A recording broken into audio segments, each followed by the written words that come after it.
to the land and get back to the way I was raised. Design a lifestyle around everything that brought the more primal side out of me, drew out my more primal instinct, things that are inside me that drive me.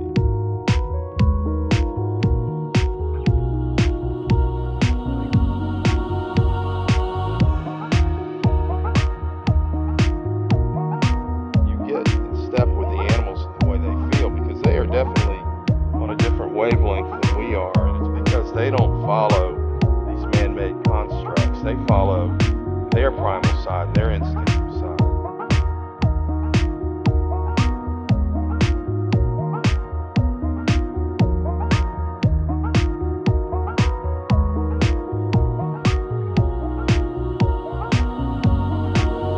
We have chosen mostly heritage-type breeds that have not been manipulated or genetically crossbred or line-bred.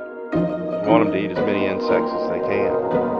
Protein from insects is incredibly complex, and it's metabolized by the chickens in the best way possible.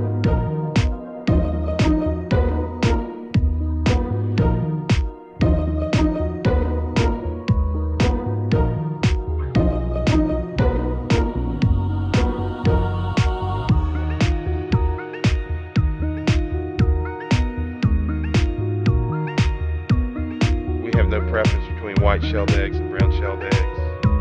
Although popular opinion is that brown-shelled eggs are healthier, there's absolutely no biological difference between the two, other than the fact that one has got more pigment in the shell than the other. They all taste exactly the same. One of our small eggs is more nutritious than the largest jumbo egg that you can buy in the grocery store. From what we experienced, our cakes bake about a quarter of an inch higher with our eggs, just because of the quality of the protein in the egg. And that's mainly because of the fact that they're free-range chickens.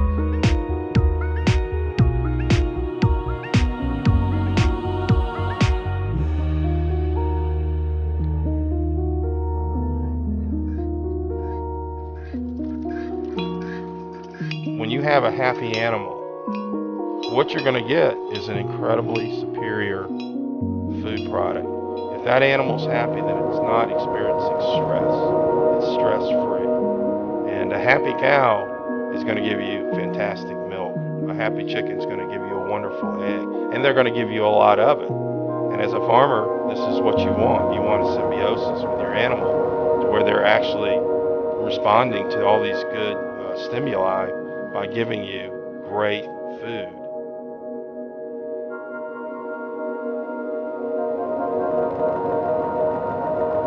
Because we've raised all our cows, our sheep, our goats, all from babies, some by bottle, they become much more endearing to us. The sheep grow up with the chickens grow up with the goats grow up with the cows. Everybody literally forgets who they are. They all end up playing with each other. Sometimes it's hard to tell them apart.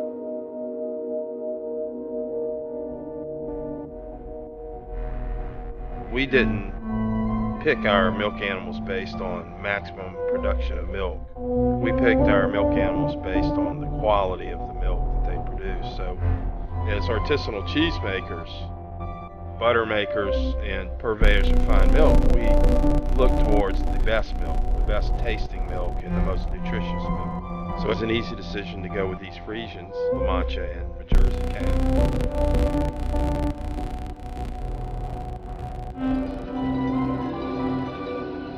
The first time I let him out in the new pasture that was loaded with this incredible crop of pearl millet, lush and green. It was like a sea of grass.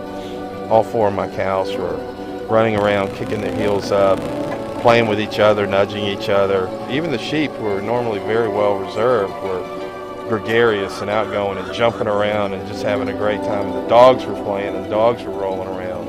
And my calf was playing with my dogs. It was just incredible.